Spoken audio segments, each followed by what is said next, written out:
Kevin Beacham, Chicago legend, historian, archivist, and all-around important cultural cat in hip-hop. Most people in Chicago know him from, obviously, time travel, but a lot of people don't know that back in the day, he actually started rhyming. Oh yeah, oh yeah. And Pugsley Adams wanted us to ask you, what made you stop rhyming? It's one of those things that, I imagine it's in other things too, but particularly in hip hop, you have a thing where, at some point everyone wants to be involved. Everyone wants to be an artist. Everyone wants to be, creative. And that's fine to explore those creative outlets. But I got to a point where I was just around a lot of really creative people. And, my first started rhyming, I was 9 years old, and it was all purely passionate. I was just like, I was in love with the culture. I didn't know anything about the business. I had dreams of world tours and record deals. I didn't know what it meant yet.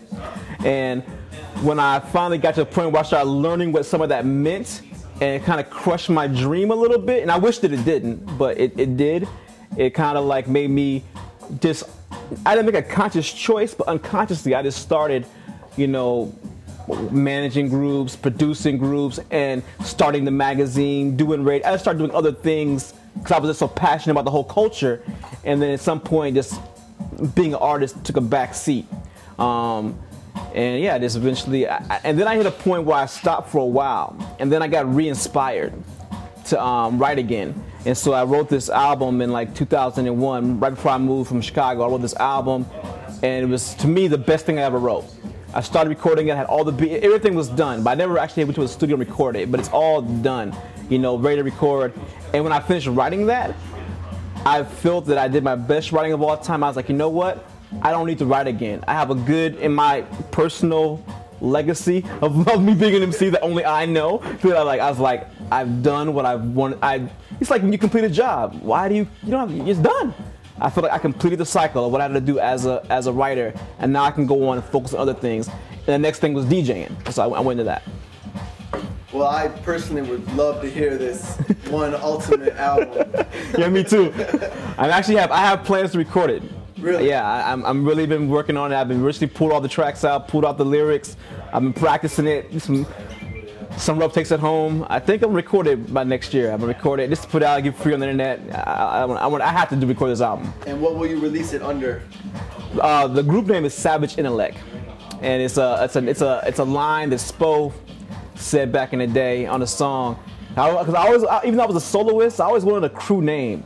It's like it had more like appeal to it. So I was like, I need a crew name for me.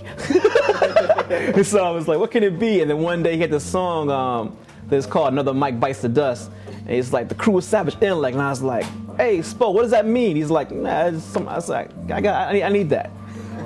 He's like, yeah, roll with that, man. He's like, you make it mean something. I was like, I'm the crew of Savage Intellect. I'm rolling with Spo. So, yeah. Well, you heard it here first, folks. Savage Intellect. No doubt. In 010. The album is called The Genesis of Genius. Nice. So obviously I know you from time travel, as many other Chicago cats do. Okay. Why don't you talk a little bit about when and how you started the time travel show? I mean, it goes back a little further to about '92 when I was I had a thing called Rage Productions, Rage Cage, whatever, where I was like producing artist management, a few different groups, and we were starting to actually get out there and do shows in Chicago. And I lived in Waukegan when I lived here. I lived in the north suburbs, so I didn't find the city scene until about 1990, and I started getting involved in it. So by '92, I was involved with it. And there's a guy, Rano, aka Jello, who has a thing called Shrewd Marketing. Back then he was doing college radio in Champaign, and WEFT. And so we would go out there we would drive Champaign every weekend just to freestyle on the radio, get girls, whatever. This is be superstars in Champaign. And so, we go out there, and eventually, I've always been the kind of guy that I knew a lot about hip hop, and I was really, I just had a lot of knowledge, and I had rare records. I was always finding stuff. So I would come up there and bring things for the station to play. And eventually Jello started, when he had groups in, like Arrested Development came through, he had me come in, help interview him. Das Effects, help interview him. And even at that time, I wasn't even thinking about radio. I was just doing it because I just loved doing it.